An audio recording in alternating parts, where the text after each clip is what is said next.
Alors, revenons sur la façon dont il faudrait parler la langue française. La langue française, elle doit se parler selon une tradition orale que l'on reçoit quand on est immergé dans cette culture française. Et malheureusement, dès qu'on est dans le domaine de l'enseignement, on va nous proposer une façon de lire le français, mais aussi de le parler d'une certaine façon. Parce qu'on ne peut pas demander aux gens de parler autrement qu'ils ne le lisent. Mais enfin, en fin de compte, il y a une espèce de schizophrénie entre les deux. Alors certains nous disent, ah oui, mais quand vous commencez à manger les mots, à sauter les voyelles, etc., vous êtes dans une forme populaire de langage. Moi, je constate que même des gens très très cultivés ont une façon très légère de parler le français, qui est très bonne. Parce que le français est une langue qui doit être légère. Et les gens qui apprennent le français par l'école, par les livres, etc., ils ont un français lourd. Ils sont lourds dans leur façon de parler, ils sont lents dans leur façon de parler, et donc là, ils cassent l'esprit du français, le génie du français.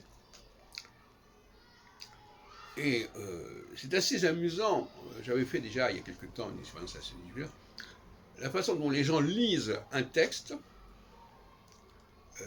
parce qu'ils ont appris à le lire comme cela, eh bien, ce n'est pas la façon dont ils parlent, sauf si ce sont des étrangers qui parlent cette langue de façon artificielle. Donc, il faut au contraire expliquer aux enfants très tôt que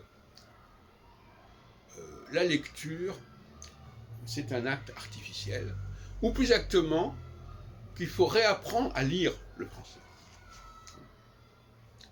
C'est-à-dire que les codes de lecture doivent être rétablis, et on ne les connaît pas.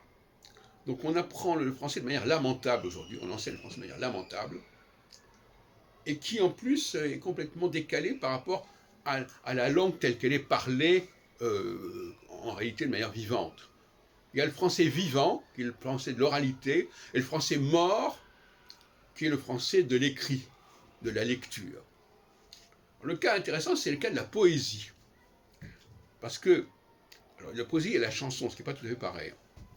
Parce que dans la poésie, il y a des pieds, il y a des syllabes, etc. Alors, voilà. Donc, la poésie, elle est lourde dans sa façon de parler le français. La poésie est lourde. Je ne parle pas sur le plan sémantique, mais sur le plan des mots, c'est lourd. Par contre, dans la chanson, il y a des chansons qui sont très très légères. Par exemple, moi je pense toujours à des chansons de Juliette Gréco, ou de Raymond Queneau, enfin, ou des chansons d'Aznavour. Là, c'est léger.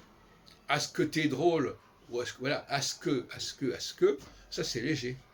Ou bien, à que ça va durer, voilà. Donc ça, c'est intéressant. Et ça, c'est le génie de la langue française.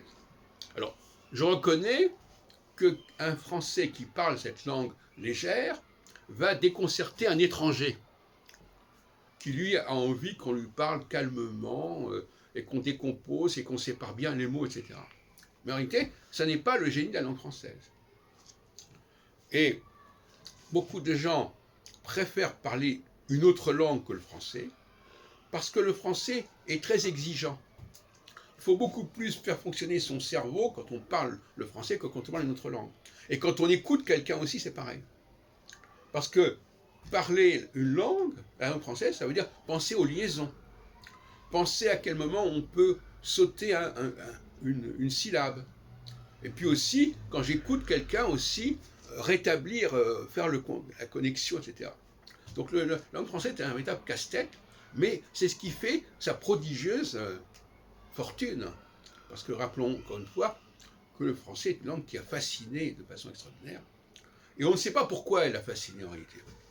Et à mon avis, elle a fasciné par ce fait-là. On me dirait, c'est paradoxal. La français aurait fasciné par quelque chose que les autres langues n'auraient pas récupéré. Ben oui, mais c'est souvent ça, c'est comme ça souvent que ça se passe. C'est-à-dire qu'on veut imiter quelqu'un et on l'imite mal. On veut imiter quelqu'un, donc on lui emprunte certains éléments, mais ce ne sont pas les bons éléments qu'on lui emprunte. C'est le drame de l'anglais, par exemple, qui a emprunté énormément de mots français, mais qui n'a pas emprunté la véritable musique du français.